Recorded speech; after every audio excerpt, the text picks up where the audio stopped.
ಇಲ್ಲ, ತಮಗೀಗಲೇ ಗೊತ್ತಾಗಿದೆ. ರಟ್ಟಳ್ಳಿ ಪಟ್ಟಣ ಪಂಚಾಯತಿ ಚುನಾವಣೆಯಲ್ಲಿ ಕಾಂಗ್ರೆಸ್ ಪಕ್ಷದ ಅಭ್ಯರ್ಥಿಗಳನ್ನು ಆಯ್ಕೆ ಮಾಡುವಂಥ ಸಂದರ್ಭದಲ್ಲಿ ವೀಕ್ಷಕರಾಗಿ ಆಗಮಿಸಿದಂಥ ಶ್ರೀ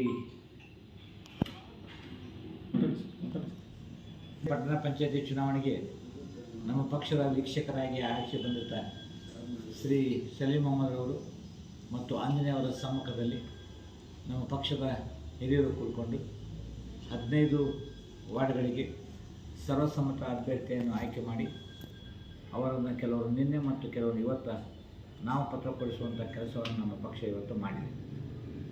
ಇದು ಪಟ್ಟಣ ಪಂಚಾಯಿತಿಯಾಗಿ ಇದು ಮೊದಲನೇ ಚುನಾವಣೆ. ಹಿಂದೂ ಸಹ ಮಂಡಲ ಪಂಚಾಯಿತಿ ಮತ್ತು ಗ್ರಾಮ ಪಂಚಾಯಿತಿಗಳಲ್ಲಿ ರಟ್ಟೆಯಲ್ಲಿ ಚುನಾವಣೆಗಳನ್ನು ಪಕ್ಷದ ಆಧಾರದಲ್ಲೇ ಮಾಡ್ತಾಯಿದ್ರು. ಆವಾಗೂ ಸಹ ನಮ್ಮ ಪಕ್ಷದ ಬೆಂಬಲಿಗರು ಆ ಒಂದು ಗಂಡರ ಪಂಚಾಯಿತಿ ಮತ್ತು ಗ್ರಾಮ ಪಂಚಾಯಿತಿಯನ್ನು ತಮ್ಮ ತೆಕ್ಕೆಗೆ ತೆಗೆದುಕೊಳ್ಳುವಂಥ ಒಂದು ಪ್ರಯತ್ನ ಮಾಡ್ತಾಯಿದ್ರು. 15 ಸ್ಥಾನಗಳನ್ನು ಸಹ ನಮಗೆ ಗೆಲ್ಲುವ ವಿಶ್ವಾಸ ಇದೆ. ನಿನ್ನೆ ಮತ್ತು ಇವತ್ತು ನಮ್ಮ ಅಭ್ಯರ್ಥಿಗಳನ್ನು ಆಯ್ಕೆ ಮಾಡಿ ನಾಮಪತ್ರ ಕಳಿಸಿದ ಸಂದರ್ಭದಲ್ಲಿ ನಮ್ಮ ಕಾರ್ಯಕರ್ತರು ಅತ್ಯಂತ ಹುರುಪಿನಿಂದ ತಮ್ಮ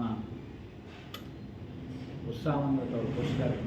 ಅವರ ಉತ್ಸಾಹವನ್ನು ನೋಡಿದರೆ ನಾವು 15ಕ್ಕೂ 15 ಗೆಲ್ಲುವಂಥ ಒಂದು ಸಾಮರ್ಥ್ಯ ನಮ್ಮ ಪಕ್ಷಕ್ಕೆ